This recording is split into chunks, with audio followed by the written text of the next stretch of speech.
स्वागत है आप सभी का आपके अपने YouTube चैनल कॉमर्शियल गुरुजी में, जहां मिलता है वो क्वालिटी एजुकेशन। तो हम लोग आज की वीडियो में वर्कमैन कंपनसेशन रिजर्व के बारे में पढ़ने वाले हैं और यहाँ से जो है कि आपके एग्जाम में क्वेश्चन जो है कि जरूर से पूछा जाता है। तो वर्कमैन कंपनसेशन की बात करें तो ये जो है कि एक टाइप का स्पेशल रिजर्व होता है।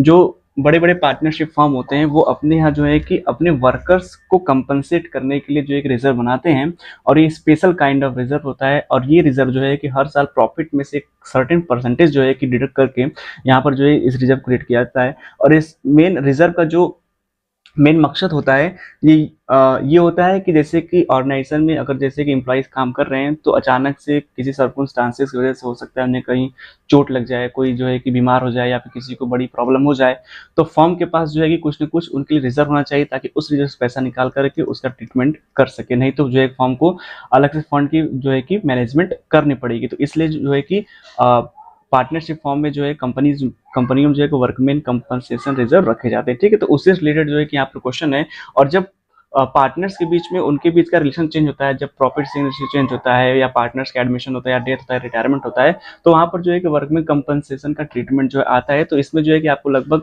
जो है कि मेन 4 केस पढ़ने होंगे और वही चारों केस जो है कि आपके एग्जाम में जो है कि उसमें से कोई केस जो है कि आ सकता है। ठीक है, तो बड़े आराम से जो है कि हम लोग पढ़ेंगे, बड़े आसानी से जो है क्वेश्चन आ जाएगा। तो मैं आपको यहाँ पर एक हाइपोथेटिकल जो है कि क्वेश्चन मैं आपको जो है कि बताने जा रहा हूँ ताकि आपको अच्छे से समझ में आए। ठीक है, तो जैसे मैंने एक एग्जाम्पल तौर पर मैंने एक जो है क्वेश्चन यहाँ पर पुट कर लिया।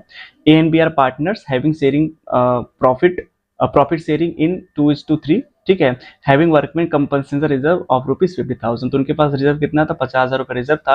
अब इसी 50,000 रुपये रिजर्व का हमको जो है ट्रीटमेंट करना है। जो प्रॉफिट शेयरिंग रेशियो कितना है? 2:3, इसको हमको याद रखना है और रिजर्व हमारे पास कितना है उसको हमको याद रखना है। और यहाँ पर जो है कि अलग अलग क्वेश्चन, अलग अलग केसेस जो है वो बन सकते हैं। पहला केस क्या बन सकता है?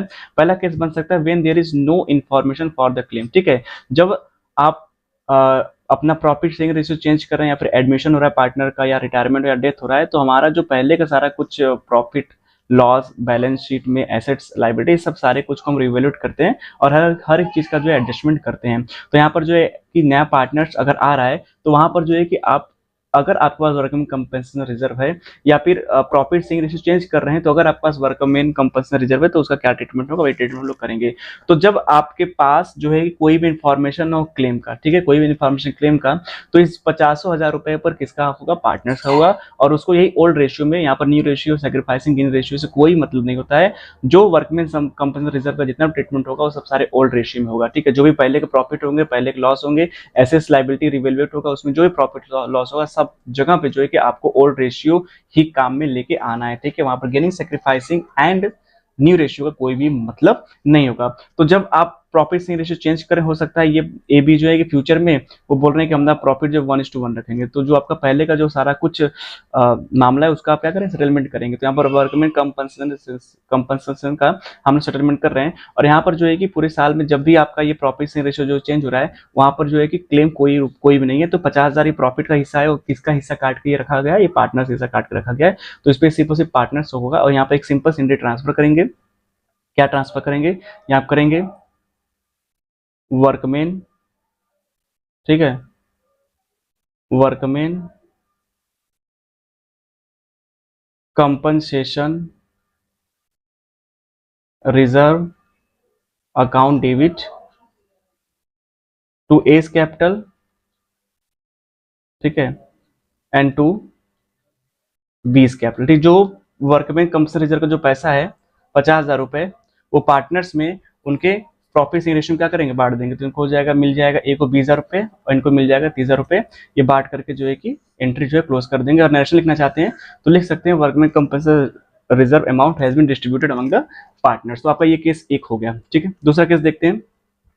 When there is a claim less than WCR, यानी कि जितना आपने अपने पास रिजर्व रखा है उससे कम का क्लेम आया है। एग्जांपल तौर पर मैंने रखा हुआ है कि when there is claim 20 rupees 1000। ठीक है, और आपका जो WCR कितना है? WCR पर कितना है? 50,000। ठीक है, तो कितना क्लेम हुआ? 20,000 रुपए का। ठीक है, तो यहाँ पर आप एंट्री क्या ट्रांसफर कर सकते हैं? आप यहाँ पर ट्रांसफर करना पड़ेगा आपको।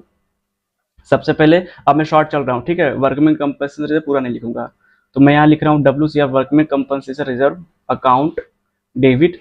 अब जितना क्लेम है उसको क्लेम में ट्रांसफर कर दीजिए टू क्लेम अकाउंट।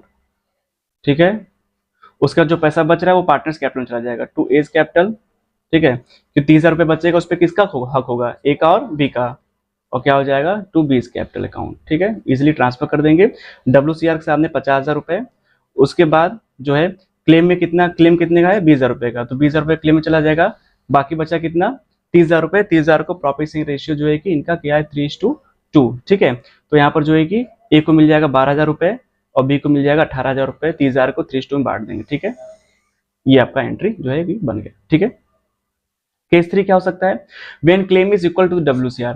अब आपके पास जो है कि WCR कितना है, आपने रखा हुआ है 50,000 रखा हुआ है। ठीक है, अब 50,000 रखा हुआ है आपने WCR और क्लेम भी कितना हो गया 50,000, तो पूरा पूरा पैसा कहाँ चला जाएगा, क्लेम में चला जाएगा। तो इसके लिए आप एंट्री बना लेंगे WCR अकाउंट डेबिट, शॉर्ट में लिख रहा हूं मैं, आप पूरा लिखेंगे अपने एग्जाम में, WCR account debit to claim, क्या कर लेंगे टू क्लेम अकाउंट। कितना क्लेम हो गया, पूरा 50,000 हो गया क्लेम, तो मेरा पूरा जो है 50 का 50,000 रुपये क्या हो चला जाए। नरेशन लिखना चाहेंगे तो लिख सकते हैं WCR amount has been credited to the claim account. ठीक है, last when claim is more than WCR। ठीक है, अब आपका WCR कितना है, अब WCR आपके पास कितना 50,000 और क्लेम कितना हो गया 60,000 का, तो आपने जितना रिजर्व रखा है उसके ऊपर भी जो है क्लेम हो गया, तो इसका मतलब आपको यहाँ पर 10,000 रुपया क्या लग रहा है, घाटा लग रहा है। और आपको पता होना चाहिए कि जब ये घाटा लगेगा तो कहाँ से लिया जाएगा, पार्टनर्स कैपिटल में, और पहले उस घाटे को हम लोग कहाँ ट्रांसफर करेंगे, रिवोल्यूशन अकाउंट में। तो यहाँ पर जो पहली एंट्री बनेगी, ठीक है, पहली एंट्री बनेगी वो क्या बनेगी, WCR अकाउंट डेबिट, ठीक है, रिवैल्यूएशन अकाउंट डेबिट, जो लॉस होगा उसको पहले रिवैल्यूएशन ट्रांसफर करेंगे, revaluation account debit to claim. ठीक है, टू क्लेम। अब हमारे पास रिजर्व कितना है 50,000 रुपये, 50,000 रुपये रिजर्व पूरा हो गया, और 10,000 एक्स्ट्रा जा रहा है, तो कहाँ आपको पहले उसको डेबिट करेंगे, उसको हम रिवोल्यूशन अकाउंट डेबिट करेंगे और टू कर देंगे कितना 60,000 रुपये। ठीक है, ये आपका हो गया। ठीक है, दूसरी एंट्री क्या बन जाएगी, अब ये जो रिवोल्यूशन अकाउंट का जो लॉस लगा है वो कहाँ से आप एडजस्ट करेंगे, पार्टनर्स कैपिटल में, और जब पार्टनर्स कैपिटल से कोई पैसा वापस लेते हैं तो पार्टनर्स कैपिटल अकाउंट क्या करते हैं, डेबिट करते हैं। तो यहाँ पर हो जाएगा A's capital account debit, A's capital account debit, A's capital account debit, B's capital account debit, B's capital account debit to revaluation.